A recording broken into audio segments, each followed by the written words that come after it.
Let's Talk Sport Premier League show. This place looks different. We've had a bit of a change. I've done some rebranding. We're going to start with the new trailer.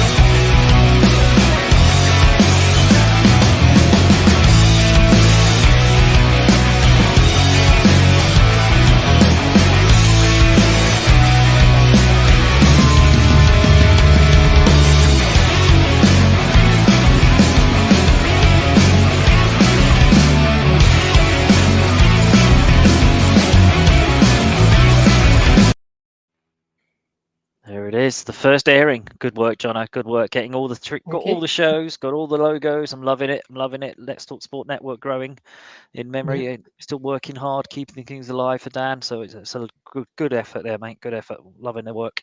We're now in a rectangle. We are now rectangular because Jono may have also been playing with the new background on our live screen, as you can tell.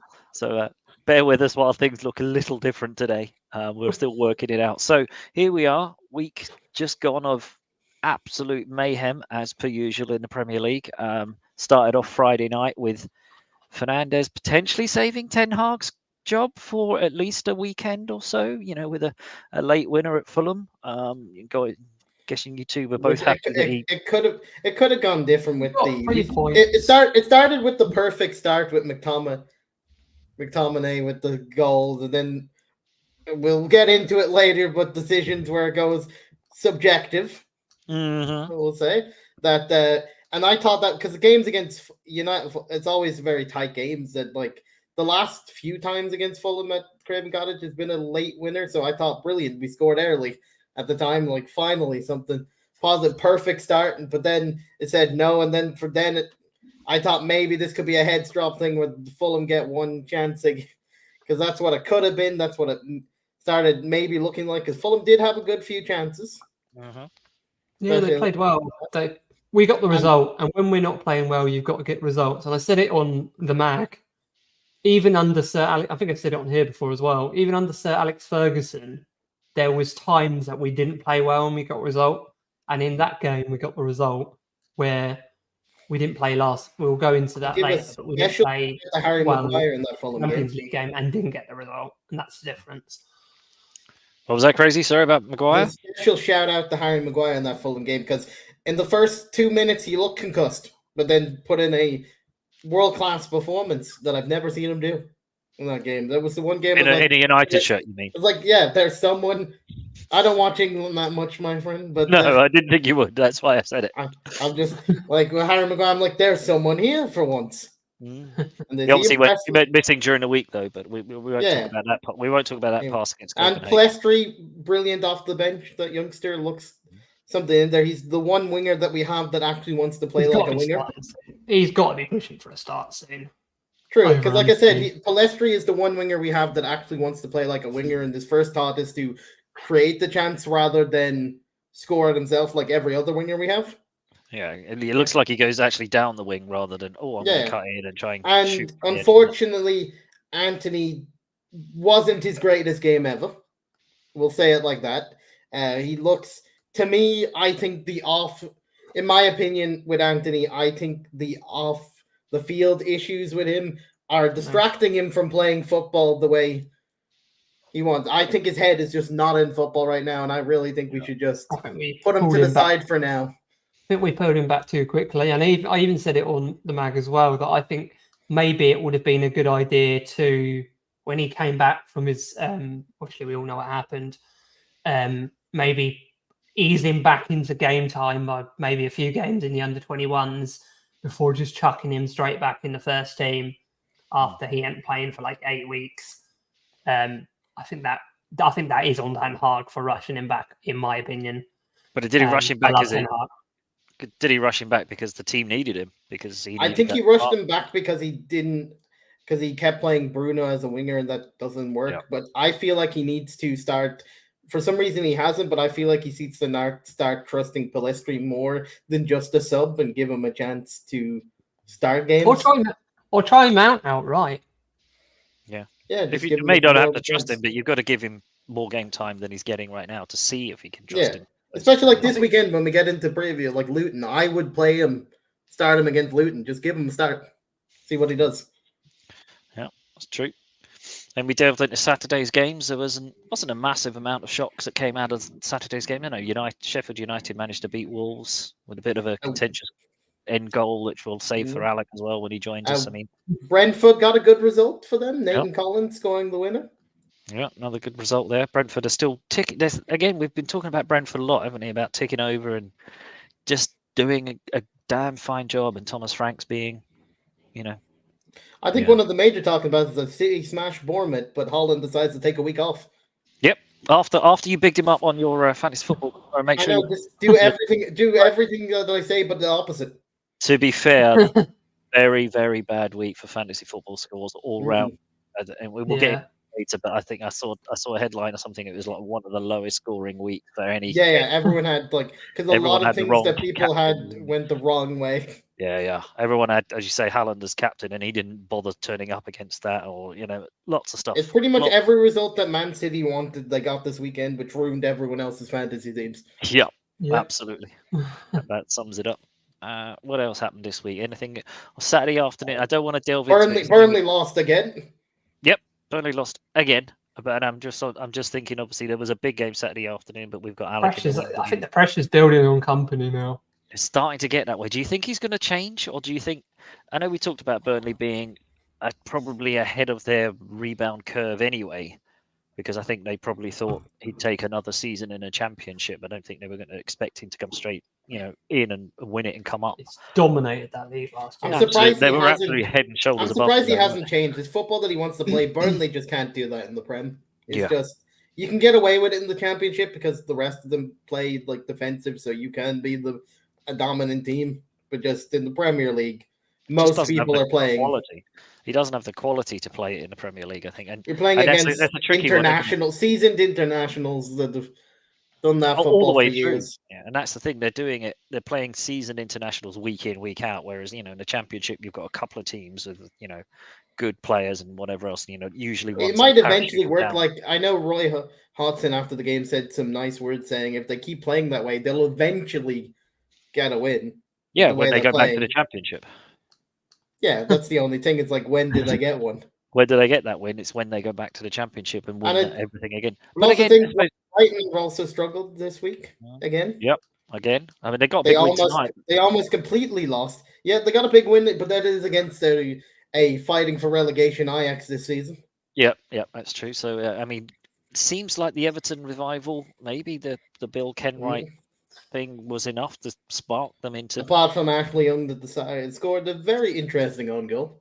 It's interesting. So at least Everton just scored twice for the first time in how long? I don't know. And then, as you say, Sheffield United getting that late winner against Wolves with a penalty decision that was interesting, but a massive 3 points for them. Yeah, that's going to be huge. I think we should go into Sunday now, where we go into Jono's prediction. Jono's prediction for Villa to finish in the top four, where he tweeted out saying it's starting to happen that day. I mean, that aged well, didn't it? That tweet of Villa could go third if they win, and you were like, "Yeah, I told you, I called it." I don't think you called a 2-0 loss to Forest though. And again, that's the thing with Villa, right? They are Marmite at the times, aren't they? They can either turn a team over or just be completely just horrible.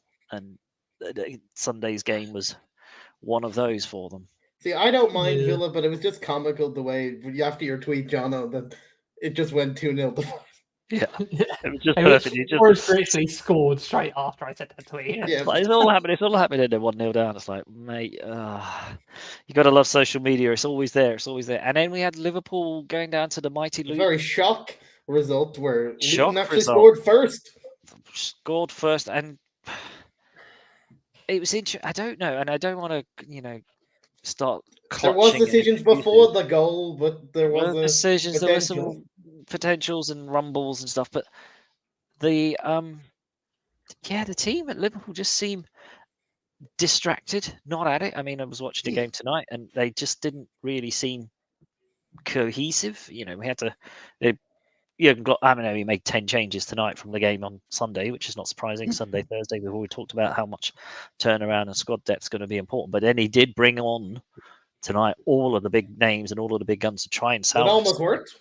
It almost worked. Almost worked, but another dodgy decision. But it didn't. The team just looks jaded, distracted. I don't know, and I don't know if it's a Luis Diaz thing. Defended really well. Luton defended really well, to be fair. I wouldn't say I need a counselling session. I don't know if I because it was such a late and emotional equaliser at Luton, and Luis Diaz getting a goal, and with everything that's going on, and great, it was a good story for him. I feel bad for Luton because they were so close. Huge. They defended really well, and they were so close to what would have been one of their greatest results of their history. Yep, absolutely, and but a draw is still a good result for them. It's still an extra. It's still doubled their points tally for the year so far in the season. So it's a great result. It keeps them out of it gets them out of the bottom three for a week. So does it? Yeah, this put them out of Luton. That draw put them into 17th, just ahead of Bournemouth on goal difference. Oh wow, there you go. Interesting enough. Interesting. Yeah, and as you say, great big news story for Luton, but also a big news story for Luis Diaz with everything that's going on. I just wanted to touch on that. We're happy that his dad is safe and sound. Super news. I know it's been a horrible one, and maybe it has been playing on the team's mind and his mind and everything else, that's been going on in the background, and maybe emotionally you'd have been, invested in that, and maybe not so much in football. So hopefully now that the good news has come through. Alex says that's a European handball, Gary. Sorry. I think basically what I'm taking that as is Alex just body swerving that, and he doesn't want to talk about that. No, it's the same thing as like the handball, the penalty that United got against Copenhagen. Not a penalty in the Premier League, is in Europe. Yeah, it's what got me about European handball. Fine, I can get it's a European handball, but then don't have 6 extra phases of play after the handball and then go back to it. Because it's it hit his chest and hit his arm, but then there was a long enough period of time where that handball became null and void when the goal eventually went in. But it happens. We're still top of the group. We're still going to go through. It's not a big deal. I'm not bitter much. I don't need to bang my head against the wall and sit on a couch and have a therapy session just yet. There is one from Alex there that I think is interesting. Tielemans, he hasn't worked out at all for Villa. But then again, neither doesn't look happy. Doesn't look happy. Doesn't look like he's playing. And I want to say, he's not playing well. But then, I see Barcelona have said to Villa, "Give us our player back because you had him on loan and you haven't played him at all." So they're taking him back, Clement or something, the defender. So what is going on at Villa? What is Unai Emery doing? We gave him all the big up at the beginning. He's currently 1-0 down to AZ, I believe.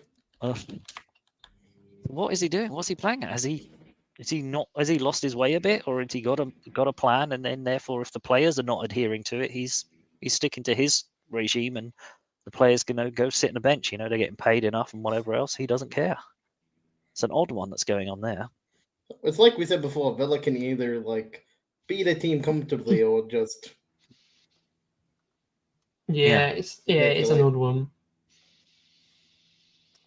I don't quite know what to make of it, and it would be interesting to try and get hold of a Villa fan to see how they feel about it. It's something maybe we'll have a shout out on Twitter, or if you're watching on YouTube and you're out there and you are a Villa fan and you want to come and have a chat about how your season's roller coaster is going, because it has definitely been up and down. It's either peaks or troughs. The Villa, there's no sort of consistency. That must be maddening for you guys. So if you are out there and you want to come and have a chat, please do hit us up. We'd be more than willing to invite you on and have a chat about the Claret and Blue in the Midlands. Definitely. And then the valiant men. Valiant battle of Tottenham that was Monday Night Football. I mean, with Jackson scoring the worst hat trick I have ever seen someone score. When you call it Monday Night Football, I often think of American football in the NFL, and at times it seems like Tottenham are playing that game as well. Kind of turned into the wrestling. See how high their line was with 9 men. the 9 men playing offside. They also had many injuries in that game. I suppose there was a lot of people just walking wounded. But I'm sure I saw a picture where somebody showed it. It's like, how can you play offside? And they were playing offside, and I'm sure the 9 men of Tottenham were in the Chelsea half trying to play offside against Chelsea players. It was like, what is going wrong? It was never working. And Destiny it wasn't working when they had 11. Yeah, they were down to 10 men, and then Destiny decides to just take someone. Just Destiny got on the Spurs bandwagon. Hey, we're going to be Spursy here, and just here, Like he almost got, I believe he almost got like a second yellow like in the first half, but he decided to then get it in the second. Just like, why not? Now. Do it now that all our subs have been used, and then we'll get an injury. It's just mayhem. Chelsea fans on Twitter. It seemed like a weekly occurrence that I'm moaning about Chelsea fans on Twitter. Maybe we need to give you a Jono's moaning at Chelsea corner, because I did see you did get right. Then a few people were pinging you, going, "Hey, look at here you go, Chelsea," and you were like, "But you're still lower than where United are in the league. You're still 11th, and you're acting like you won the league because you beat 9 men Spurs." Yeah. No, because they're now before that they were like Spurs are terrible, but now they're going, "Oh, we beat world-class Spurs,is what the entire story is." And I'm like, it was 9 men though. I'm pretty sure I'd give it a good go against 9 people. I can't wait to talk about the Tottenham game. It's hard. We need to get Alex. If Alex ready, I think before we delve into the Tottenham game, we need to get him on board, because there's so much. And as you say, we've skipped over the Saturday game. I think it's time we have to fire up. I believe Alex has been getting into optical illusions. I believe we've got lots of fun and games. So I know you're out there watching, Alex. So come on board, because we need to start talking about just what happened this weekend from a VAR perspective. I think my tweet earlier said it all, that it's not the refs affiliation anymore; it's a clown affiliation. Yeah. Did you see the tweet that the PGMO put out, where they're actually, I know it's Remembrance Sunday this weekend and whatever else, and they're actually putting a team of officials out in a women's Super League game that are all serving or ex-serving members of the league. So I had to go with they're obviously expecting a battle this weekend. Lame joke, dad joke, to lose. If you can get they came a long way to lose joke in, you got to get that joke in somewhere, right? But that's interesting, and it just seems there's a lot of talk. I can't do a worse job. Sure, you can't give out to officials if they're all veterans. It's just, you can't shout and the referees or whatever. When that's the case, you'd be turned around and beat you up. But it's been a crazy. I mean, that Saturday game was a crazy one, and as I say. Overarchingly, the result massive for Newcastle, and for the league is massive. But massive for Man City. Like I said, every result the Man City wanted that weekend, they got. Yeah, and Chelsea with their world-class potential now have to go into Man City. Yes. That'll be an interesting one. Where's it going? Well, we have Alex. Take it away, my friend. Right, hang on. So now, Alex, I hope you deep breath, mate. We've got to give you a big intro. Wait for it. Get your intro, and it's your time to shine. Join us. Here we go with a VAR report. The referee's awaken! The referee's awaken! The referee's awaken! The referee's awaken! Right, Alec, I'm cutting that short because you've got so much to talk about this week. Where do you want to start? Easy week, I would say. Easy week for the VAR review, right? Nothing to talk about. I think on last week's show, I said it'd improve. I felt that they'd got away round what they were doing and it'd improve. But you were telling us this new system that they were going to be... This new buddy system, yeah. I don't think that worked, did it? Well, it depends on what they were aiming for, right? Yeah. What a week. Where do you want to start? We'll start with the quick ones. We'll run through the quick one. Sheffield United, was it a penalty? I think they've been consistent on that. That's a penalty, isn't it? They've been giving them all season. I think what you need to kind of, as fans, it's really frustrating. And when managers used to hate this comment when I used to say it, is that you're never going to be consistent as a referee because of it's human. So you're never going to be consistent. The only way you can be consistent is be consistent on your decisions and what you see. And I think this season that's just a penalty. Yeah, I think it's fair because have you heard of subjective offside, Alex? That one shook me. That one shook me as they've made a mistake and they've tried to find a way out of it. It does sound like a stretch, doesn't it? It did sound like they were scratching their heads, going, "Oh, this is not great, guys. How do we? What can we?" The bit that I was looking into. So you mentioned on the show a week ago about how in the World Cup it worked really seamlessly, and they used a different technology in the World Cup, which was around body mapping, and apparently it's really expensive. So if I give you an instance, if you get promoted to the Premier League, you obviously have to have goal line technology. Yeah, you're talking that is hundreds and hundreds of thousands of pounds with someone on site from the goal line technology when you have home games. So the situation is, it's just all about money for clubs. Surely, with like the TV deal and like the money in the Premier League, surely they could afford that.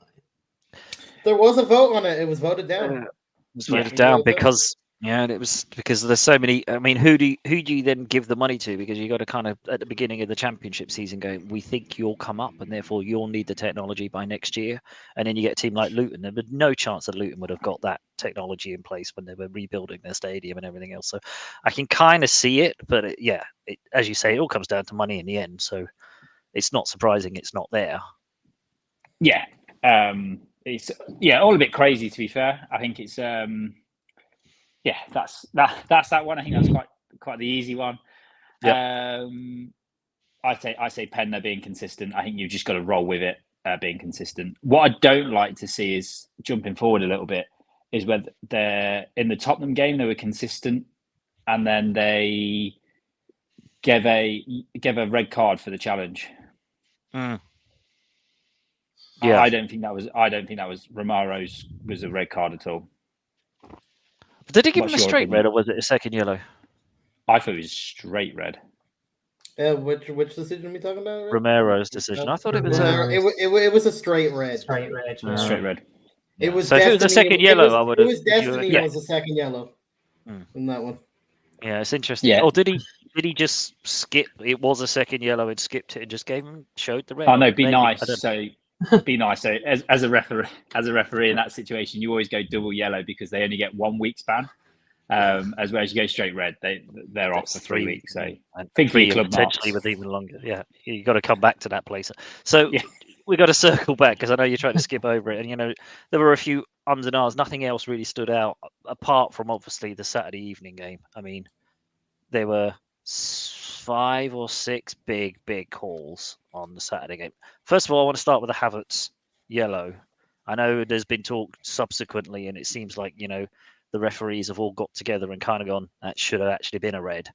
And I think the decision, the panel that gets together have said that was a mistake. That should have been a red. What did you think? I think it is a difficult one. I think the difference between that and the Tottenham one as well, and I focus on the Tottenham game a lot because I feel like the referee in the game didn't understand the game. So the Havertz one, everyone was happy with a yellow, I felt, on the pitch. It was only afterwards you start looking at the replays and stuff, and then they're like, oh yeah, you need to change it to a red. But on the pitch, everyone was happy. Going into categories with the orange card debate that sometimes gets. Yeah, and it's what the game needs. Did the game need a red card? I didn't think it did. If you don't think the game needs a red card, then why give a red card? And you feel for some referees, you do feel sometimes that that's one of those ones, right? If he'd have given a red, I don't think many people would have been surprised because they'd have seen it, leaving his feet, launching it. There was all that sort of lots of boxes were ticked. Granted, he barely made contact, or the contact he made was like after he'd already launched past him almost, and just kind of this trailing toe caught him. So there wasn't like massive force in contact. So that orange option would have been, but then what does an orange card mean? Is it a sit down for 5 minutes? Is it a 10 minute sin bin? It opens up. We just go into other sports, just have a sin bin, sit down for 10 minutes. But yeah, I suppose it was. They tried to introduce sin bins into lower league football, it's failed miserably because of. It needs a lot more thought than just like here's a sin bin for this season. It's horrendous. It doesn't work. I never used it. I think I used it once or twice. It never worked. You end up having about 16 different watches going, don't you? Depending on who's on exactly. Time. Yeah, and then you're relying on other people to keep the time, so it doesn't work. But going back to the Havertz one, they're horrible because of if you send him off, what are you sending him off for? Attempting to make a bad tackle. Yeah. What are you? What was the actual offence there? Was it the recklessness, or was it the intent, or was it that you seemed you were out of control? But again, you see those maybe not as close to the players, but you see those challenges a lot on the touchline where a player dives across to block the ball. And obviously Havertz wasn't quite doing that because he was quite close to the Newcastle player. But you've seen a lot of those launch themselves because they knew it was kind of knock it out for a throw in. If the guy gets caught, sometimes it might be accidental. So there was a little bit, I suppose that's what Havertz was trying to do, playing in the back of the referee's mind. I think it more depends on how nice the ref is for those kind of decisions, whether they are. It's how nice the player is as well, I'll be honest. This comes down to the decision of person, because I've seen that could have been it was a different ref, could have been. I suppose if it was a different player. If it was Granit Xhaka, that would have been a red, right? Yeah, that shouldn't be the case. So true. No, it is. And I'd argue, like from last season and stuff, if that was Casemiro, red card, because he was getting a few. Because it got built up to, and you expected it from those types of players, and therefore referees go into games with an extra watch number 15 because he's had a couple of reds, or he's on the cusp, and he's been an intermediate and everything else. So I should imagine, if Xhaka, it does work. So just I know what you say, John. It should be like that. You should go on the pitch, and everything should be. Everyone should be the same, but you go on as a referee, you go on the pitch, and it's all about keeping control of the situation. So he knows if he books Havertz there, he's not a player that's going to go and lose his head and go off, and his next challenge he's going to absolutely break someone's leg, because he's not that type of player and he's never in that situation. But then you put that to Xhaka, and you're kind of like, he's got it in his locker for, if I book him, his next challenge he's got in his locker to be really nasty and hurt someone. He's got a nasty one in there, isn't he? Yeah. So honestly, you do judge play, because as a referee, all you're trying to do is control the 22 players on a football pitch and try and have some sort of mediocrity. So I do think that came into kind of where I'm at it. And that's where I kind of feel, again, a bit where the Rashford one sending off was a bit harsh, because you look at Rashford and that's just a clumsy. This was the one last night. He's not seen the guy coming. He tried to block the ball and just accidentally mistimed it, and he's got his the guy's got a foot in there before Rashford's got his foot down. You've seen it. You can see what's gone on there, and it's it's just a bit of mistiming. And yes, it looks really bad when you get that still shot and it's slowed right down, and you get that one instance where just the timing is all wrong, but it wasn't malicious. He's not targeted the guy. He's not looked for it or anything like that. Whereas I think in the Prem, that's a yellow. I think he might get away with a yellow for that one. Unless VAR decides to be an idiot about it and go, oh, no, it's a red. It would be a red because refs hate us at the moment. It seems like everything's just going against us wherever we go. So. What I was interested about, Alec, I know you were talking about the Havertz one, but there was one also in the first half, the Guimaraes non-card one that was not given, where I know he got a yellow card later on and whatever, but there was one, the instant before in the first half where he kind of ran by someone, basically forearm smashed him, and it was apparently checked by VAR and nothing was given, and that one baffled me a little. I was surprised it was checked by VAR because the ref wouldn't have seen that. No, nobody saw it apart from, I think, Arteta, and because the guy was rolling on the floor and maybe brought it to the fourth official's attention or something. I don't know. So I have a feeling the conversation, there wasn't enough force in. It would have made a mockery giving a red card for it. I think he's the only. I can't even defend that. To be fair, when I seen it, I was like, okay, he's missed that. Yeah. I mean, that goes to me. That almost goes down to it's a clear and obvious error because you have not seen it because you've turned your back because the ball's gone that way. You've not. You can't see it though. You won't see it as a referee. There's some stuff you just won't see. Yeah. Surely that's the point of VAR and the team. Yeah. It's like, ugh. So yeah, that one really confused me that it was allegedly. It'd be interesting to see if the communication comes out on that one, because the ref will have the override of no, I don't want to deal with it. That would have been interesting. Let's now go into the spicy ones on this game. Yes, I love the fact we're just taking 10 minutes to talk about the non-spicy ones. Let's go for the ball illusion here, Alec. Come on, then show us why this was a goal and why they didn't call it. I don't know how this will work here. So you're saying that is, we all agree that looks like the ball is out of play. Yeah. Can you see that? Yeah. Are we all agree that the ball is out of play? Wait a sec, Alec. Let me just do something. I'm going to try and get bigger screen. On a bigger screen. Let me VAR this. VAR. How do we get? There we go. Yes, right, there we go. So we all agree that is a bigger. Looks like it's out of play. Yep.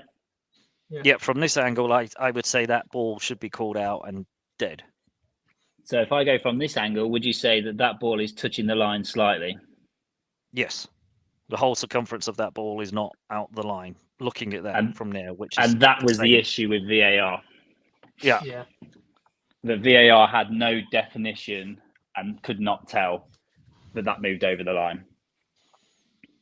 And see, we've had for me VAR personally. Now for me personally, it goes down to an earlier decision in the season, the one against Brighton that was similar on the line. That the VAR said it was out in that one. I think they had the angle though there, didn't they? I think, and it does. No, VAR I saw two angles where one looked out and one looked in that game, which is and it depends how thick your lines are on VAR. Exactly. So yeah, I mean, I think I saw something, or I think I caught it on Match of the Day, obviously a bit of around it, and the commentator was saying something along the lines of the VAR doesn't cover, the 360 angles, if you like. All of the pitch and all of the lines are not covered by VAR, and I was to be honest, I was a bit shocked by that, because we've had VAR in now for a good couple of years, and I would have thought the technology and the camera angles would have improved to a extent where they've got, especially in Prem. I suppose this goes back to what we just said about 4 seasons. 4 seasons, 4 seasons, So, Yeah. and it's been in the Prem, and I suppose it slightly harkens back to what you just mentioned about goal line technology and teams coming up from the Championship and money. But I would have assumed from a VAR perspective, it being there long enough, that it's evolved to now have all the lines covered, but just in case of instances, and maybe this will push them to have a bit more spread of cameras. I don't know. I'm going to give you a flashback. Do you remember they tried before VAR in the Europa League? They tried the refs with a wand. I think they were called refs with a sticks, wallies with a wand on the goal line.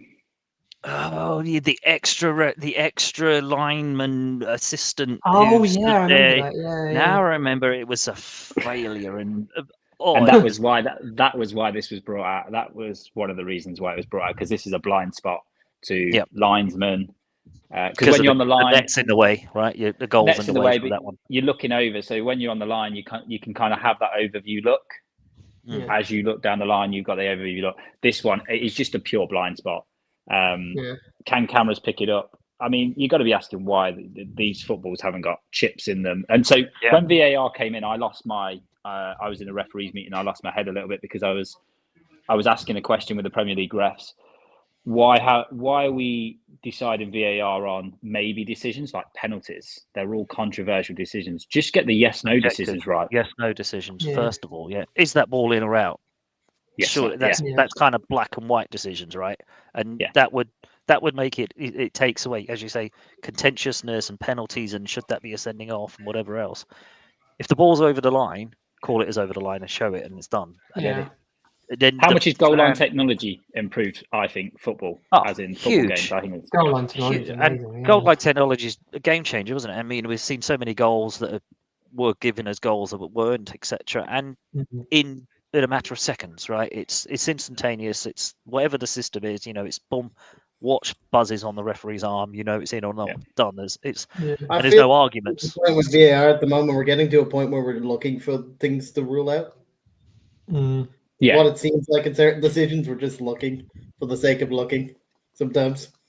I agree with that with the offside as well. We're looking at the offside, and we are. I mean, again for the offside, they did it this season. Like, make the lines thicker. I haven't seen it for a while. The also one is like even if a goal is like, say you have a penalty, even if you get a penalty and it's scored, you're still waiting to see if it's going to be chalked offside because the goalkeeper was slightly off his line.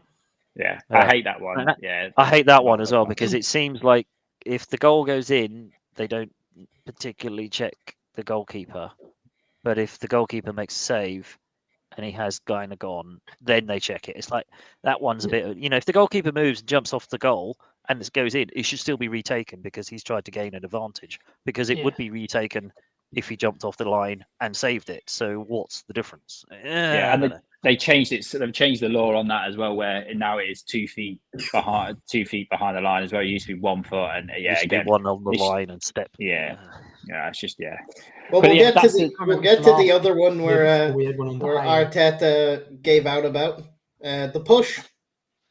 The push to the throat. Was it a push to the? Was it a push to the Gabriel, throat? the other one that Arteta was like, it's a disgrace. I've got an issue with Arteta. I thought that was just a fend off. I think I've played football. You get an arm in the chest, and it's still a contact sport, right? Allegedly. But as a Man United fan, aren't you a bit like, well, we had a penalty last week for that, a penalty against us for last week for that, and that's again where you can. That's just poor refereeing. Poor refereeing decisions. But the Arteta one made me laugh. So if you go back to his, someone actually screenshot it and sent to me. So I think it was against Liverpool. They played and they had a decision that went their way, and Arteta was like, "Well, we need to support the referees going through the season." I think it was Liverpool. It was a top flight game. Very similar to what Ange came out recently and said after their game, wasn't it? And he probably had the worst decisions of ever. And he's come out after his game saying support the refs. So, and then Arteta came out this week and went, "Oh, it's a disgrace. They need more training. We can't be." And even his club made a statement backing him. Club supported it. The club statement, and that was interesting because I was surprised that I wasn't surprised that Arsenal made that sort of statement to support their manager. What I was surprised about was the lack of vitriol that Arsenal got in comparison to the vitriolic sort of comments that Liverpool got for their statement, which was in effect exactly the same. VAR needs to improve. It needs to be better. There needs to be a better system. Doesn't everybody agree? Because you're all being suffered. Every team is suffering for this. And they got absolutely hauled over the coals. And as we've talked about last week, maybe it's because the word replay got bandied around. Yeah, that's what turned some people off. Like they were supporting Liverpool's stance until that line. They mentioned replay, and it took over, and replays became the big story rather than, hey, Liverpool are kind of going, VAR's not working, guys. Should we all kind of do something to support it? But now Arsenal come out and said pretty much exactly the same, and everyone's just gone, yeah. As fans, so I'll ask you this one: as fans, would you like less involvement from VAR? So if VAR, the Premier League came out tomorrow and said VAR are only going to get involved in fouls and serious foul play, offsides we're going to leave to on-field decisions, goals we're going to leave to on-field decisions. But VAR is only going to get involved in red card offences and penalties. I prefer that. I think the less it's used, the better. Personally, I'd get rid of it. I don't know. Yeah, it's an interesting one because you just mentioned it. You'd like VAR to be dealing with the black and white decisions, right? Yeah. The black and white decisions of is the ball over the line or not. But then we've just proven that it can't do that just yet because of that blind spot and there's not enough cameras and not enough technology. But then what do you class as a serious foul play? And then you're in that fine grey area of, okay, it's only going to look at serious foul play. Who decides it's serious foul play? The ref. But if the ref misses it, like the Bruno one in the Newcastle game, is the outside force allowed to then call it up and say you've missed some? Or not. I think for most of the decisions, we should look to go back to just the one person. There's one person when he sees it with his own eyes, makes a decision there and then, and we can talk about it afterwards. Whether we agree with but he's made the decision. We go like, fine, he's made the decision. I don't agree with him, but he's made that decision.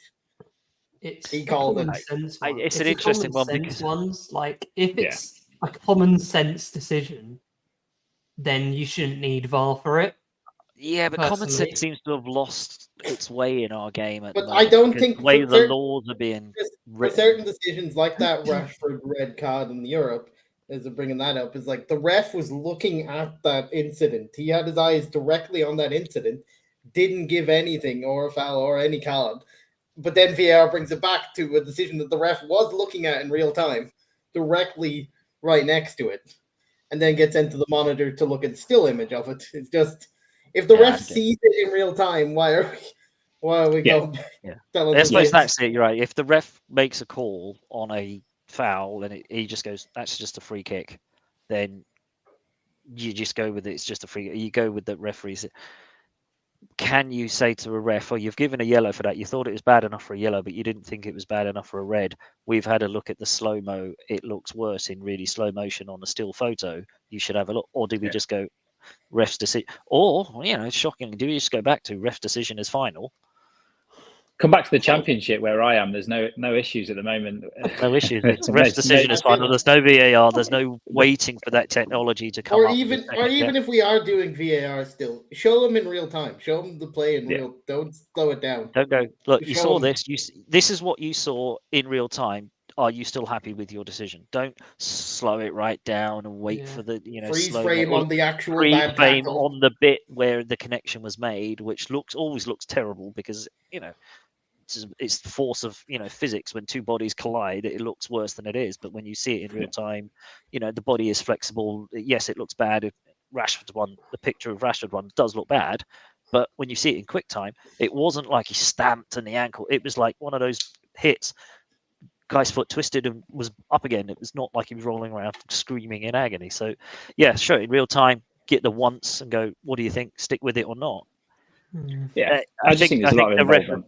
It's over-involved, but then it's over-involved because maybe the laws are being written in a more technical way because the technology. Yeah, they are. And that's the thing, that the laws are now, the offside rule and all that is being written and amended with the technology in mind, which then means, well, you can't go back to, lino, it's on you to call it. I mean, it annoys me as it is that the whole, it looks like it's a tight decision, or even it looks like it's not a tight decision, but the directive for the assistant referee is to let the play go on and see what happens and see if a goal happens or whatever else.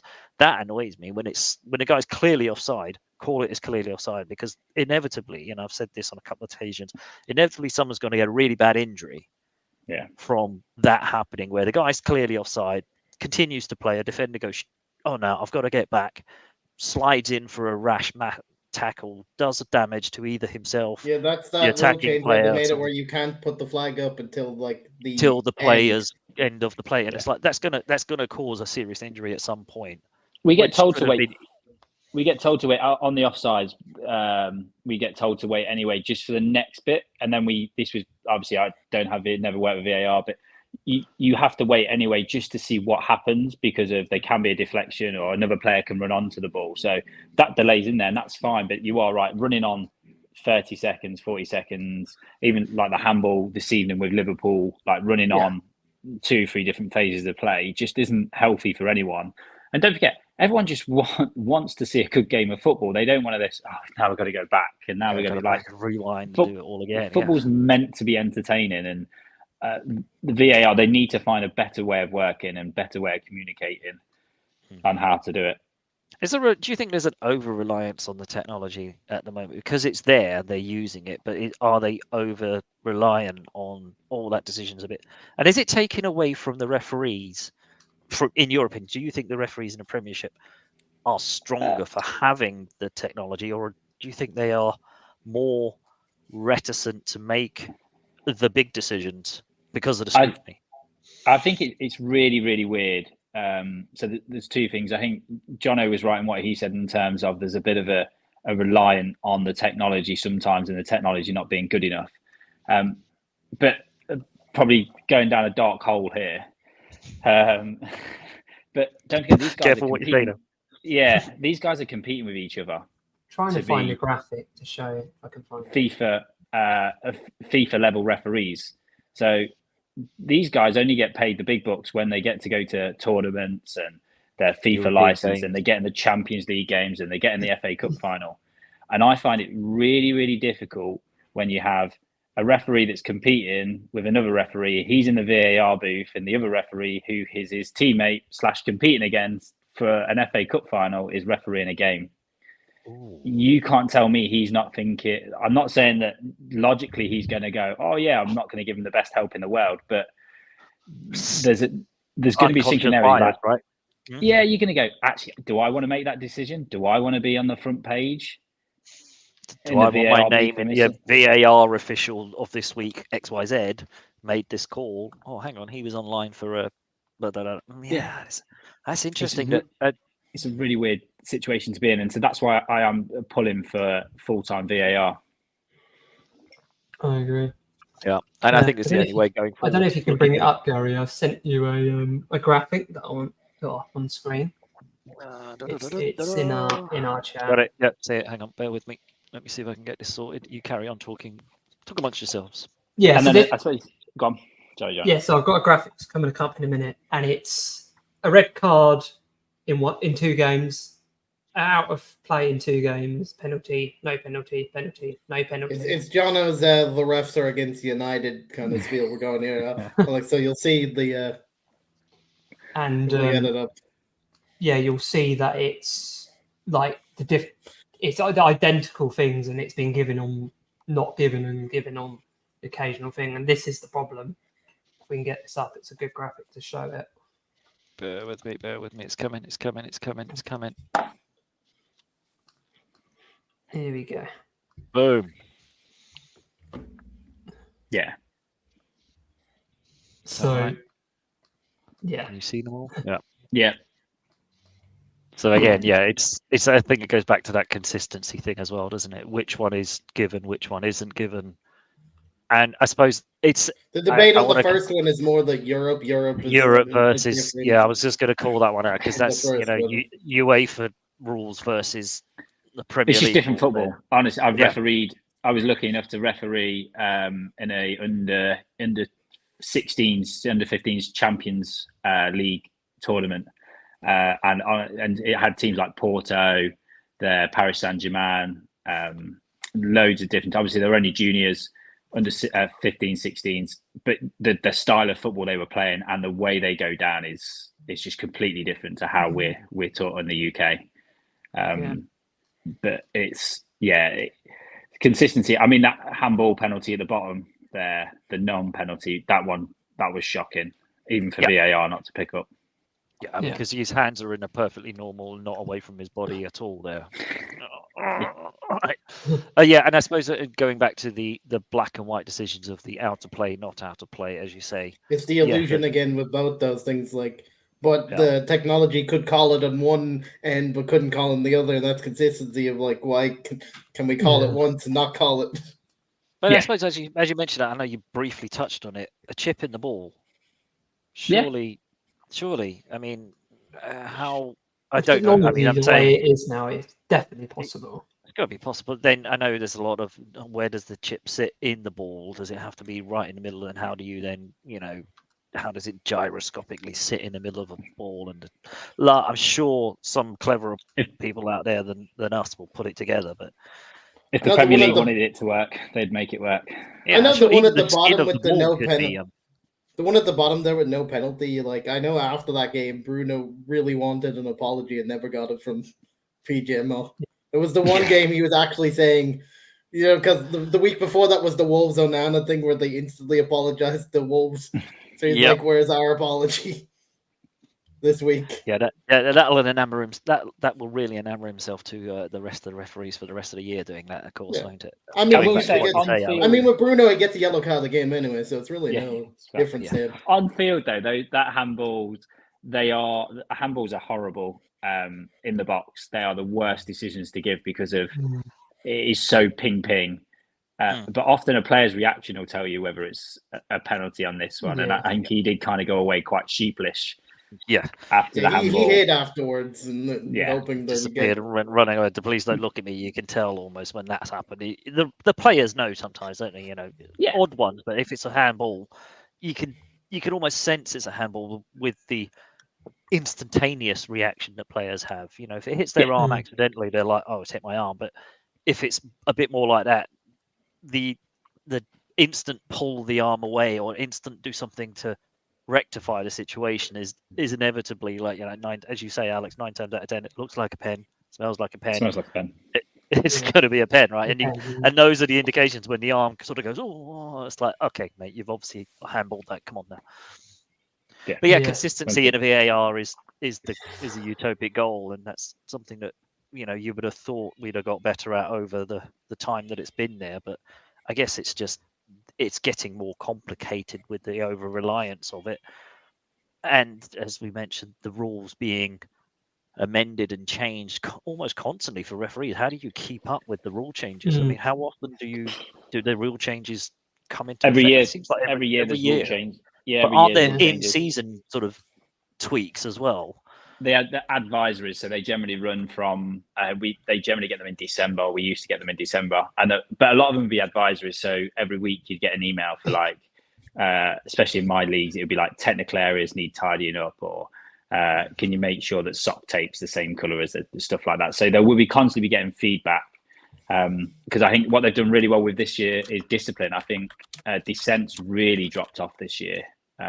With players, I think that's one thing they've done really well, and they've done that for the TV money as well, so they can make it more sell it to more family audiences, right? And that's I think we mentioned it a few weeks back when you were on, wasn't it? It seems like the inevitable get the dissent, crack down on the dissent, then you can start doing a bit more of the audio, and that's come out subsequently. The mics and stuff with the referees. Seen that. So that's, would they have done that without the crackdown on dissent in the first few weeks, where, otherwise, as we said, all it would have been was just bleep, bleep, bleep, bleep, bleep, bleep, bleep, you, bleep, bleep, bleep, you, bleep, bleep. So, I mean, maybe that's it. And, it's all about money. It's all about what they can sell. It's all about making sure the Premier League is still the most watched, most, TV money, et cetera, and advertisers and all that sort of stuff. So it's not surprising, but it helps, sell it to a wider audience, definitely. Tottenham Chelsea game. The battle. Where do you want to go with that one? Monday Night Raw. Monday Night Raw. Sterling's handball. Yeah. And if I'm sitting here going, I can imagine. I don't know. He's being investigated by the Premier League, isn't he? He has been investigated for chucking something back at the Spurs fans when they chucked it in his direction. And that one annoys me, because if he's down there taking a throw in or a corner and he's getting lighters and whatever else hurled at him, but then he's not allowed to, lob. He's probably lobbed it underhanded as well, to kind of like that, to go, oh, well done here, have your lighter back. But that will be deemed as bringing the game into disrepute. But it's all right for a Tottenham fan to, hurl a lighter and with enough force to probably brain somebody. But that's all right. Yeah, don't worry. Anyway, the handball, I'm not sure. Is it? Yeah, I probably would have. Generally, if I'm reffing, I would have ignored that, because he's control. He hasn't control over his hand. He hasn't. It's one of those. I don't think he's made any effect on the ball to kind of come through. So that's fine. And then I wanted to talk about the 2-footed challenge that ended up being a booking, but he missed him completely. Tottenham player. Do you guys remember? I think there was calls for it to be a red, and it wasn't looked at by VAR. Oh yeah, who was it? I'm trying to remember who it was now. It was the lad that went off for the second booking. Was it? Was that Romero? Destiny. Romero. That was Destiny who got the 2 yellows when where people were calling him to get like a red card in in the first half. Is probably where you're talking about. Yeah, so I take it that if you guys can't remember it, I take it you're happy with that. That's never. It is awful. It's uncomfortable, but again, it comes down to that. Hasn't made contact. He's gone in there. I think he slipped as well. Giving him the benefit of that, give him a booking and get on with it. And then I suppose we talk about the pen and red card by Romero. What did you guys think? I thought it was really harsh to give. I thought it was a pen, but to give a yellow, I thought a yellow would have been fine. Yeah, I think it was a pen, but not a red. Yeah, I think it's one of those things that sometimes when you get a pen in those areas, sometimes you're getting pushed to give a red. It's almost double jeopardy, right? It's like, yeah, there seems to be this thing. Oh, you've given a pen, so therefore you've got to almost give the red with it. But it's almost like the players and the team are being double whammied there because giving a pen. That's Stamford Bridge, wasn't it? Yeah. It didn't need a red. You'd have the whole crowd singing, baying red as well. Which no, that was at Tottenham Stadium. This Tottenham was at home. Oh yeah, no, yeah. I don't understand why he's gone. We don't listen to the crowd anyway at all with decisions like that. At all. We're never swayed in either way. But yeah, I don't understand why he's gone red there. I really can't. I don't even know. I haven't even looked at the ref report on that they do on Sky on it, on whether they said it was a red or not. It just made no sense of why that was a red. No, I say penalty. Okay, fine. Yeah, we're all happy that it was a pen. Decision was fine, but the red seemed like, why have you gone? Too far at the extreme, as you say. It's an odd one, and then obviously they just capitulated and played offside in the Chelsea half for what seemed 9 men. 9 men who played a really high offside line in their half. Bizarre. Although, according to Angie, would have done the same with 5 men. So yeah. But I think overall last week VAR was poor. I think we can all agree on that. Well, hopefully, we don't need you next week, Alex, for more decisions. You deserve a week off from talking about those decisions. Like I said, the only one I can support, I loved the Newcastle ball in and out of play because of, as referees, that's kind of like day 2 of your course about kind of ball optical illusion, and it was great to see Twitter or X flying apart, going, that's not out of play. I saw like a day later, Gary Neville did a thing where he's like trying to explain the illusion. Really badly as well. Because Gary Neville's great at explaining really complex. I think, but that's the one again where you can say I wouldn't mind VAR decisions like that where you go, well, it's inconclusive, but we'll go with what we know. Yeah, it's the ones where they seem to be making it up. I like obviously with United, I'm not his biggest fan, but I like that Carragher came out and said that decision on Rashford, it's not a red, and it's bringing the game into disrepute. Yeah, I think the only one that thought it was a red was Robbie Savage. Robbie Savage he was going on the that's a red. United. Savage would know what a red card is, right? The Rashford one, just I mean, I get why he's gone red. I do get why he's gone red by VAR, but it's a striker's challenge. Strikers can't tackle, so you kind of like, and he's not a nasty player. So give him a booking, get on with it. He'll keep quiet the rest of the game. And I know I love that you just said it's a forwards talent challenge. We've played football when I was younger, growing up, whatever else. You knew that you'd get a few of those in the game where the forward just mistimes it, and you just go get on with it. The thing is, Rashford was really doing nothing until that one moment. That's the first thing Rashford tried to do in that game. Actually, he was just in before that. It's the first time he tried to do a step over, and it's such a mistake. He stepped over on somebody's ankle. From a Man United point of view, you've got to ask, why is he having to come back and defend like that against Copenhagen as well? So, but that's not for the referee. That's more United. That's Jono's therapy session. Wait. We can get into an hour-long debate with that, so I'm not going into it. I'll leave you guys to wrap up this weekend anyway. So I'll be in comments anyway. Nice one, Alex. Cheers, mate. Thanks for popping by. And hopefully, as you say, hopefully we don't need him. But I believe Taylor's back at refereeing a game with Chelsea Man City, so he might be needed. So get him on speed dial for next week. Then I think by the sound of it for that one. Speaking of which, we might as well preview the games coming up for this weekend. Yeah, might as well dive in.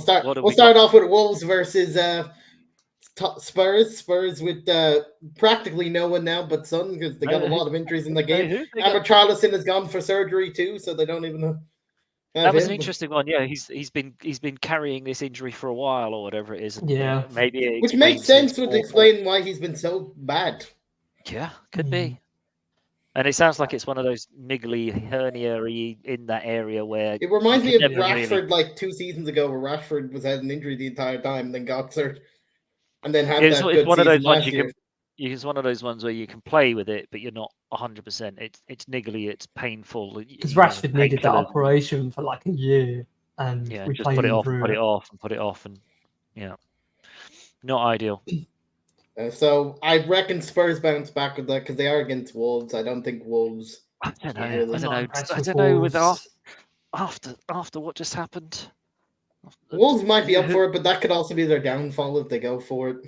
I think they've got them on the ropes because they've got players suspended and whatever else. Yeah. Don't know. Yeah, that was a once-off. I think I've been really impressed with Spurs all season. I think they'll be quite comfortable against Wolves. And then we have the first of the 3:00 games. Man United hosting Luton. Luton will be up for this. We got a good draw against Liverpool, so they're arguably they smashed United last year 7-0. So we can win against United. That would be what Luton thinking. We got a draw against Liverpool. United's a bit weaker. Right? No, absolutely not. Luton are coming up there to park a bus in Old Trafford. I know, but that's what they'll be thinking that they can get something out of it because they got something out of Liverpool. They'll be like, we can get something out of United because all the pressure's on them at Old Trafford. We can be grand. Sit in, frustrate them for 87, 88 minutes, and go up the other. If United don't do well against teams that have a block, they never usually do. It's usually I'm going for another 1-0 United. Sneaky last-minute free kick or something, or are you just? Yeah. I forgot to mention earlier when we were talking about the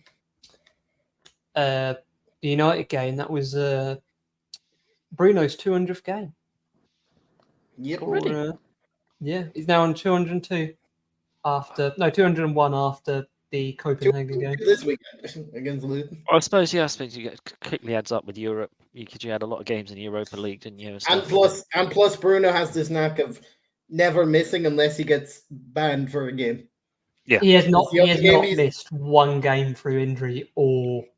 The only game he ever missed through an injury was he got sick one day and had to miss. Yeah, he's sick once. The game. It's the only time he's missed. So he has a very impressive fitness record, Bruno. That even when he looks like he might have gotten injured in a game, he's still back for the next game. Back for the next one. So that's an interesting respect. I didn't realize that. Fair play to him. There was one where he had that hard tackle where he was in a protective boot for the week, and then we came to the game. He started. Kicks the boot off like Forrest Gump, and out he goes. Yeah. Right, Palace Everton. That's an interesting one. Ooh. Yep, Sean Dyche looking to keep this momentum going. But away at Selhurst Park, which is not Palace an easy have also place been very up and down results-wise. I'm going to go 2-1 Everton. I've got a feeling Everton are going to come down and snatch something. Yeah, snatch a win there because I just don't see where Palace are getting their goals from. That's what I'm saying. They've been up and down. It's been a small win, like a 1-0, or they either get small 1-0, smash, or a draw.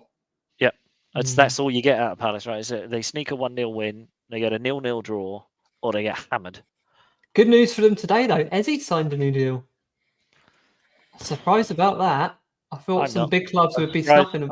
I'm not surprised he signed a new deal. I can guarantee that could within be that deal, them trying to get more money. They're trying to get more money. But I mean, within that deal in the January window, I can imagine there's a minimum clause that's been written into that. It's probably written in there. If someone from the top comes in, will sell you. Champions League football comes in, they have to come in with a bid minimum of 50 million, and then you can go and talk to them. And there will be a list of clubs. It's them assuring that they get the price that they want for him, rather than him going cheap. It's a win-win all round. You can guarantee that Eze's made sure that he's still available in the January transfer window, but Palace have just kind of ensured that they're. It's a compromise between player wanting to maybe go eventually and you wanting to keep the player. It's the small compromise. Yeah, but good for Palace because you don't want to just be stripped of all your best assets for nothing. So we think Sean Dyche might get something. Then we'll go on to the Burnley's troubles get a bit worse. They go to the Emirates and Arsenal. It should be a beautiful game for the neutral though to watch because both teams like to get the ball down, play lovely tippy tappy football. Arsenal will be angry. We'll go into this a bit angry after the decisions the previous week. Well, yeah, we'll feel hard done by. So yeah, it could be up for that. It could be a pasting for Burnley. Could be an absolute pasting. Burnley still have yet to get their feet off the ground. They're playing some good football, but they don't have the players to score enough goals to win a game. Yep. I'm going 5-0 Arsenal. Oh, it could easily. I can see it. I could easily see it because happen. Arsenal could easily get 1 or 2, and then Burnley continue. It would be a 5-0 where Burnley looked like they should have scored about 3, and that's fine. They just haven't. Yeah, just they just don't have the the skill set, as you say, or the players to finish off some of the moves. And for some reason, the late kickoff on Saturday is Bournemouth Newcastle. But Newcastle getting another primetime game. No offense to the Bournemouth, but there's better games to be putting on that. I'm surprised that one got flexed in, but maybe at some point, Bournemouth kind of went, "Can we get one game on TV?" Yeah, and okay, fine, you can have this one. I would have rather the Arsenal Burnley at that time. Yeah, but I suppose there's also European considerations to put in, travel and whatever else, and Newcastle, whatever. But I don't know, and it's away at Bournemouth, right? So it's a fair trout. It's Eddie Howe going back to his former team. Yeah, I suppose that's the TV story, right? But it is, I suppose they've had to put that on game late because there's no way a Newcastle fan would get from Newcastle to Bournemouth for a 3:00 kickoff. How we're talking about getting to Bournemouth, idiot of the week goes to the bus driver. Oh, yes, I saw that. Who was that? Who were they playing? It's supposed to be playing Brighton, or they or something, and they ended up in Bournemouth, or was it supposed to be playing? I think it's Arsenal. Yeah, Arsenal under 21s were meant to be playing Brighton, and they turned up in Bournemouth. Listen, he typed in B in the sat nav. South Coast B. That's what he was told, and he just went for it.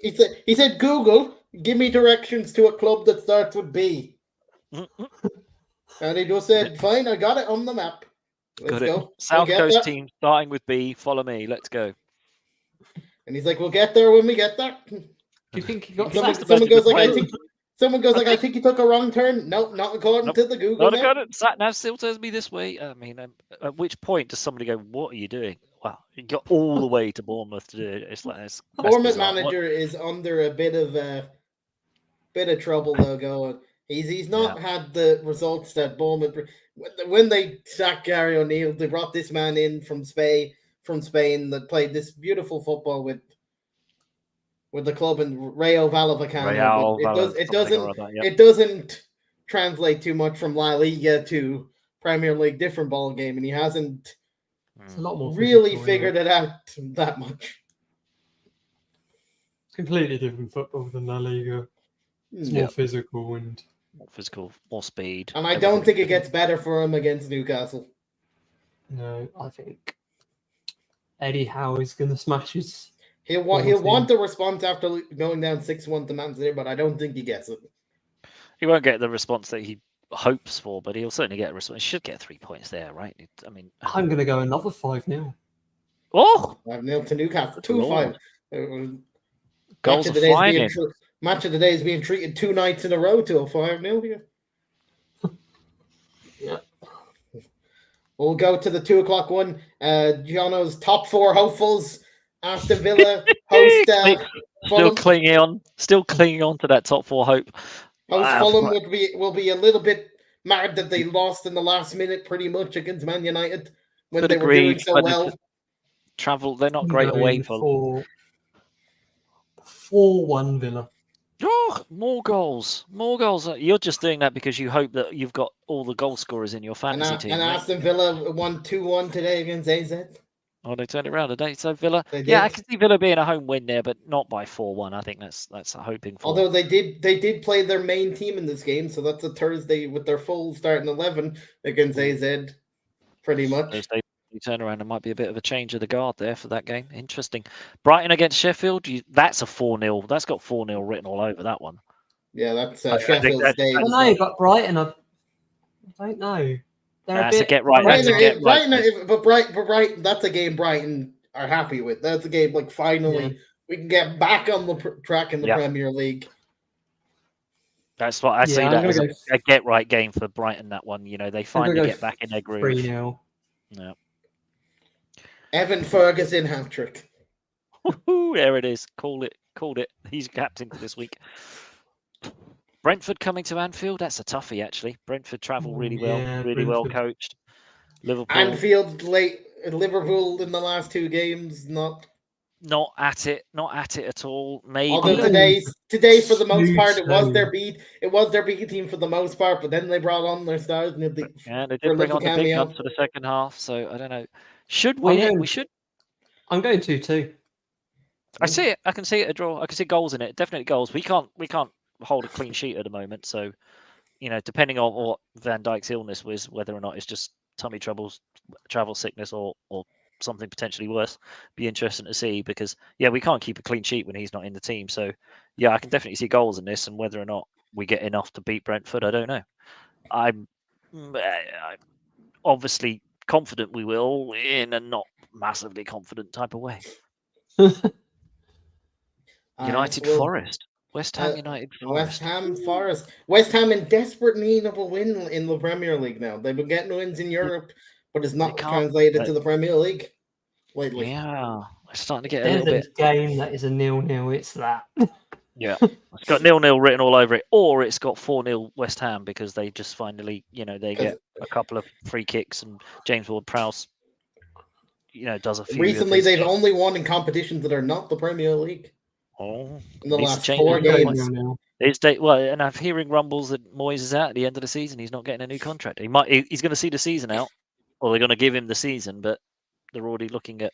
His last 4 results was a 3-2 loss to Brentford in the Premier League, a 1-0 loss to Everton, a 4-1 loss to Villa, and then a 2-2 against Newcastle. I think if he doesn't win, he could be under pressure earlier than that.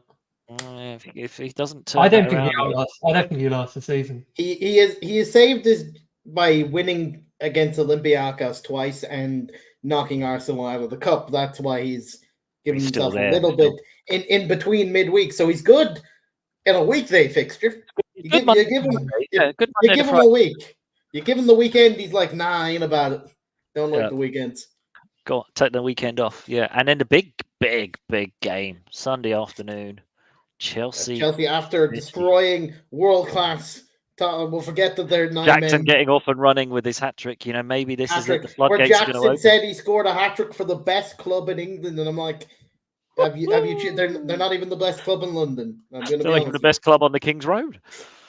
It's like you need to recheck the football history there, Jackson. But let's be honest, American geography might not be his strong point. He also treated that game like a charity match, doing the Sue celebration for his third goal. I was like, what are we doing? This ain't the charity match. Charity. You're doing it. Put that away. That's gonna be a crack. It should be a cracking game, but I can't see Chelsea holding City. I can still City getting that. Although after making a howler midweek in the Championship, Mr. Taylor has been rewarded from that by getting this game. Yeah, as you say, we need to have Alec on speed dial for that one. So I can see can see goals and cards. Goals and cards. That's what I can see for that one. Who knows which way it'll go. Would eventually a City win. Man City. Oh, run away with it towards the end, did they? All right. And that's it. That's your lot. And then we break. I think we break into another.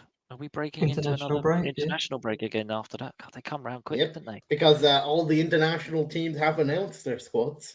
Yeah, what Sky Sports is saying, a date has been set by the club for an announcement from United on Sir Jim in the international break. I'll believe it when I see it. That's what Sky Sports said earlier. Sky Sports sources. Sky Sports also said that we were loaning out Anthony to get Gabriel Barbosa, and then everyone connected to that says, no. Nope. Not even talked about. No, we're not. Where'd you get that from? And also, our apparent new technical director, Paul Mitchell, was at Getafe watching Greenwood this weekend. Do you ever think you just wanted to watch Getafe? Getafe's a good team. There could be other players. There could be a lot of other. He could be out there scouting for some young talent. I mean, let's not try. Not necessarily. He's looking at a particular player that already is technically still on the Bucks. Yeah, I'm not sure you want to be bringing that. But there'd also be no point to look at someone that's still technical. There's also no point for a football director to be looking at someone that's technically still on the books at the moment. Yeah. Makes no sense, does it? Makes no sense. So that's this week's fixtures. There's a couple of interesting ones in there. As I say, what a great fixture to finish the weekend on, though. That should be one of the highlights. It's probably going to be a damp squib because it always happens. You build up a game like that and it ends up being a 1-1 draw, and the teams I can't see some decision. We do up the Spurs Chelsea game. That was a cracker. So. Yeah, we're going to have a repeat of that. Oh, could you imagine that? Social media would go mad if we had another one of those, especially if City went down to 9 men. Well, can you imagine? Whew. Although I think with City 9 men, they'd probably still win 3-1. Yeah, Jackson still wouldn't be able to score. They'd score 3 goals with 9 men against Chelsea. Yeah, they'd be losing 1-0, go down to 9 men, and then go, should we go? Yeah, okay, let's go. Yeah, they'll put fresh batteries in Holland, and he'll go, yes, 5. It's 5-0 now. I go back to the bench. I wake up. Now, they'll play Edison as like a sweeper, and that'll be it, right? And then they'll just push everyone forward. It'll be fine. It'll be fine. Right.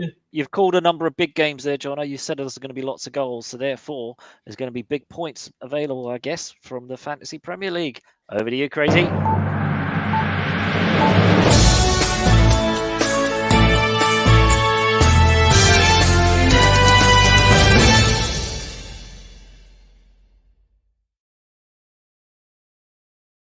It really needs that teleprinter. Needs that teleprinter noise. I just suddenly realised watching that, Jono, you need to add the at the end as it types it out like the teleprinter. Yeah, but the thing at the bottom there was a line. He did not score again. He was absolutely useless. Typical offer. You bigged him up, and the only week he's not done it, we highlighted the fact it says he scores again. So last week's your tip, if you Haaland being bad for you, didn't come in great for you. He didn't even get on the assist sheet, which is unusual. Doku absolutely ripped it up. And I can't imagine many people had. Look, I can't imagine many people had him in their team last weekend, but I can imagine a lot of people have gone and got him this weekend. See, it's very hard to put him in this weekend. I don't think it's very wise to maybe put him in since it's Chelsea. You might. No, it's not even that. You do not make transfers the week before the international break. You were always going to get like the good for like Bournemouth. There was always going to be like a high scorer, in my opinion. In Chelsea, it's not going to be that high scoring, so it's probably And you never know what's going to happen after the international break. You'll put a player in going, yeah, he's looked good just beforehand. He'll go away, he'll get injured, and you'll be like, I would argue if you have an Arsenal player or a Brighton player, you might be good for points this week. Mm-hmm. Yeah, there's a couple of games where you certainly look like you want to be leaning. You might be able to take a gamble on a West Ham player since it's Forest, but it depends on which West Ham turn up. I would avoid that one. I put an asterisk on that one, but you might be able to take a gamble. Is Isaac back? I don't know, but they still do have some decent. They have enough players to beat Bournemouth, Newcastle, so I think you can put in maybe even a Callum Wilson. Callum Wilson gets a goal eventually. 5 goals against Burnley. You heard it here first. Bournemouth. He does. Callum Wilson maybe get a goal, and then Gordon's been scoring pretty much. So maybe put Gordon if you're going to be adventurous. You're going to risk it. He's been on a decent bit of goal scoring form in the last few games. Yeah. So how are we doing in the league then? Let's have a quick look at how we scored last week. Terrible, because most people did. Yep, absolutely. I got 35 points last week in our league. 35. I got 44. Based on points, I got the best in the week. Shoot. And the only reason I got 35 is Trippier kept a clean sheet and got me 9 points. So he was my highest scorer. Trippier and Mbeumo. I can tell you what got me the points. Got 21 points. I can tell you what saved me the points. I had Mitoma. I had Mitoma in my team, and he got an assist for like the own goal. He got 6 points there. I forgot to take out Bruno Fernandes. Luckily, he's still my vice captain, so he scored 11 points. Yeah. Yeah, and I had Onana who got 6 for the clean sheet, and Ake got 9 for his performance. Yeah, my team's a mess. I need to make some changes. Isaac injured. Casemiro, I need to take him out still. Maddison has a knock. Saka's got a knock. Knocks are always an interesting one because they're always questionable, aren't they? And stuff. I got lucky last week that I put Udogie on the bench. I got lucky there because that would have been minus points. Yeah. I got 2 points from Saliba, 2 points from Aarons, 2 points from White, 6 points from Onana, 2 points from Haaland, 2 points from Ferguson, 2 points from Ward. And your safe bet of going for Salah as your captain didn't work out. Didn't work out for me as well as like the Haaland thing. Yeah, he's one of those ones. You look at Luton, you think, oh, that's a Salah captaincy straight away. I should have gone Antonio. I mean, that would have got me at least 18 or 10 points. Or even Trippier. You should have gone Trippier at the Trippier. I thought that, I didn't think he'd keep a clean sheet against Arsenal, to be honest. So it was a tricky one. I made a mistake on my vice captain. I didn't realise I'd done it. Changes yet, but points wise, I scored the most because I forgot to take out Bruno. That's the only. The only saving grace. Yeah. So I made a mistake. I didn't realise my vice captain is Marcus Rashford, whose form is horrendous at the moment. You might want to change that. I mean, the thing is, the vice captaincy really only kicks in if your captain doesn't play, right? So as long as your captain's playing, that vice captaincy, he still gets an extra point or two. An extra bump, I suppose. Okay. Interesting. You can tell I've really taken notice of that side. So this week, who are we saying is going to be your pick of the week? Are you plumping back to Haaland again, or do you think with the Chelsea? I think that's a toughie at Chelsea, though. Away at Chelsea, you can't expect Ferguson. I don't know. I mean, you Trippier. I think a Newcastle. Personally, just the Irish election, I would. But if I knew Isaac was fit, I'd say Captain Isaac. Because I think he could score quite a few if he was fit. But I still think that would win comfortably. But in our other league that you guys have no clue about that I brought up the last time, the draft that you've done that gives us points from a different thing that you've done very well in that, Gary. I had a look at it, to be honest, because you mentioned it. I had a look and you've jumped up to third this week for that. I jumped up because I had to. Bernardo. I sold a number of players because they were no longer even playing in the Premier League. So again, I've had a look and actually have 11 players who play now rather than 8. I think I had. And you had Bernardo in your team that decided to have a great game. Yes, I got lucky. Didn't I have Gordon as well? I thought he had a good day. I thought he scored, didn't he? I think I might have put him in. I can't remember now. I need to have a look. But yeah, you have Jackson on the bench though. You might have got more points if you actually played him. That's unfortunate there.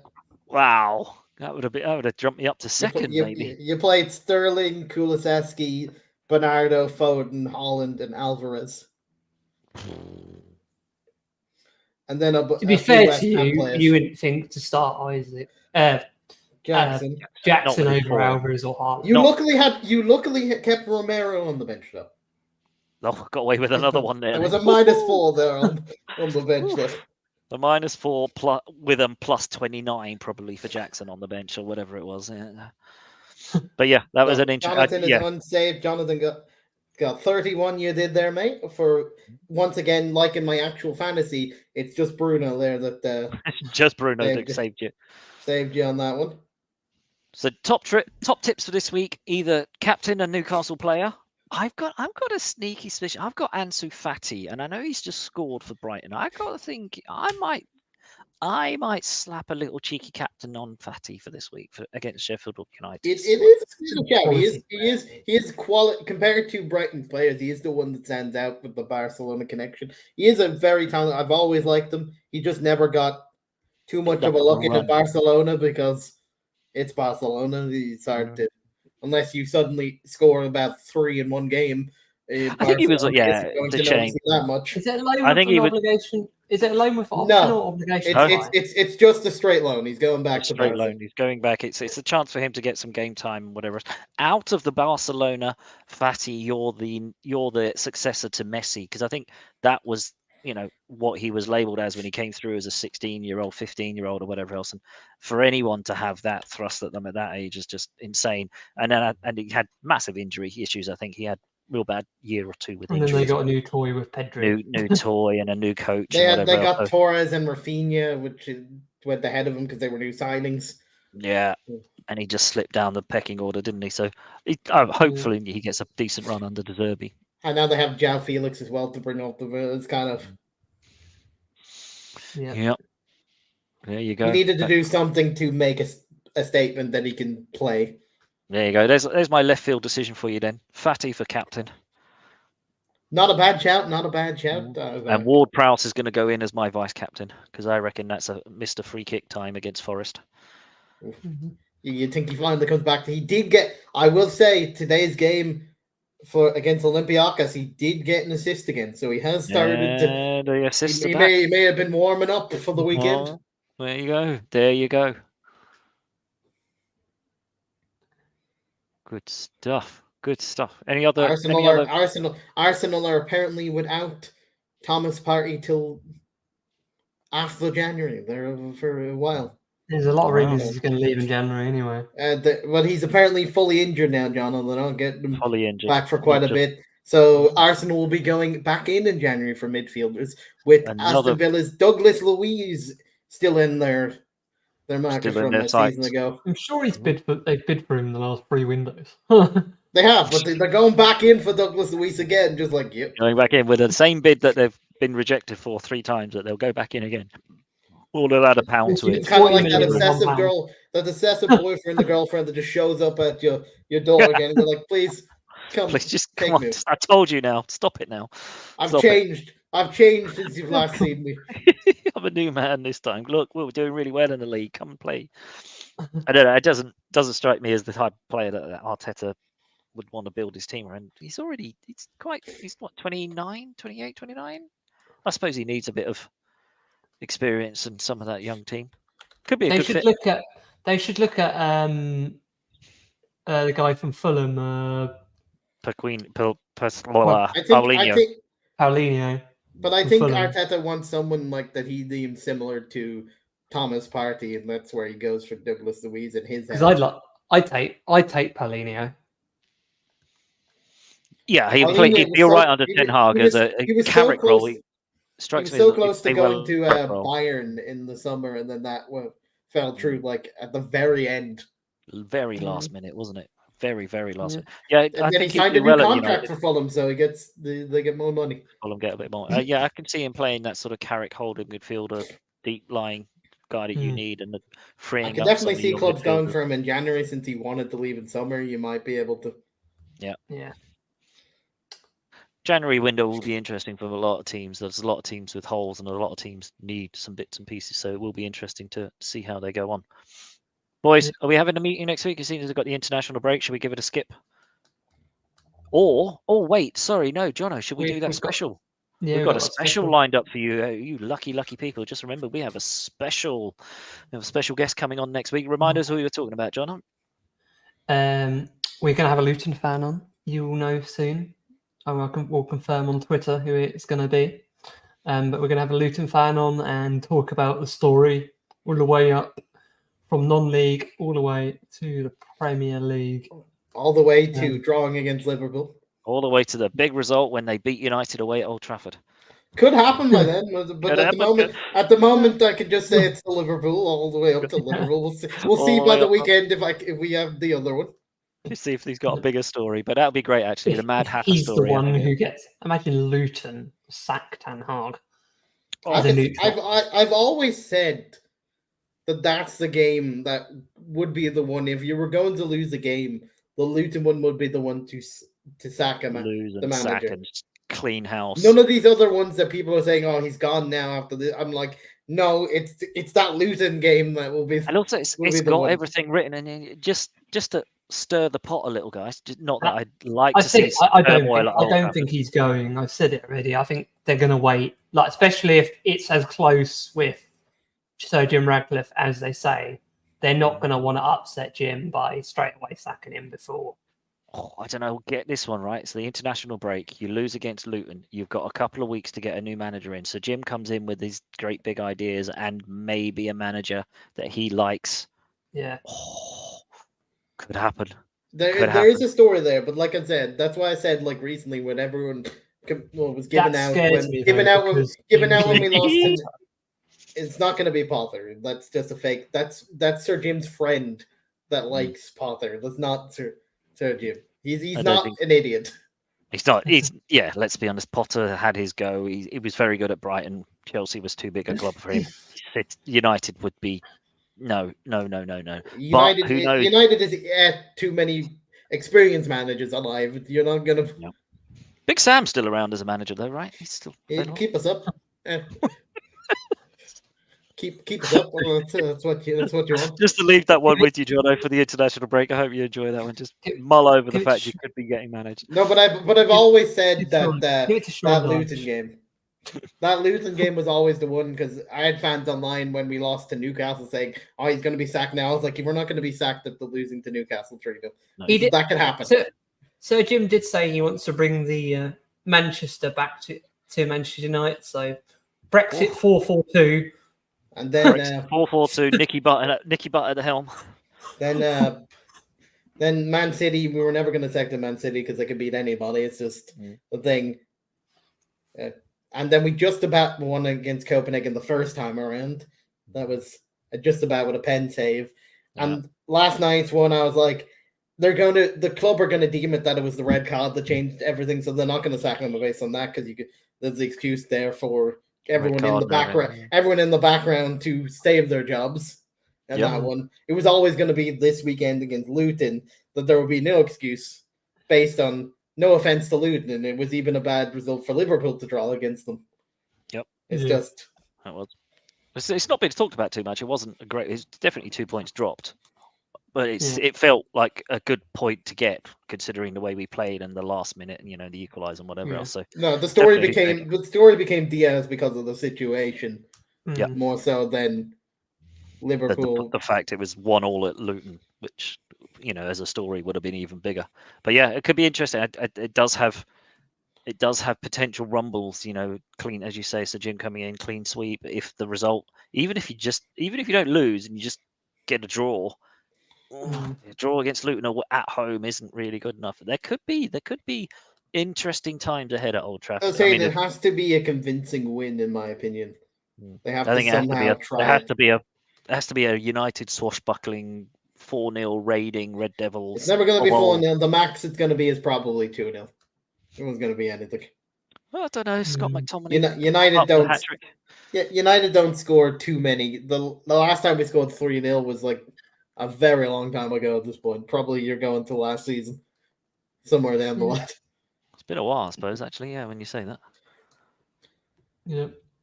Good stuff, most boys. Of United's results have been winning by 1 goal. Sounds like Crystal Palace. I believe we have a new outro as well with a little. We do, John. Do we? Oh, wow, we've upgraded. A little message for Dan. It does. So until next week, when we've got our Mad Hatter special. Thanks for tuning in on Let's Talk Sport. Please hit subscribe, like, all the thumbs and everything else. And until next time, this has been the Premier League Show. Hit the button, Jono.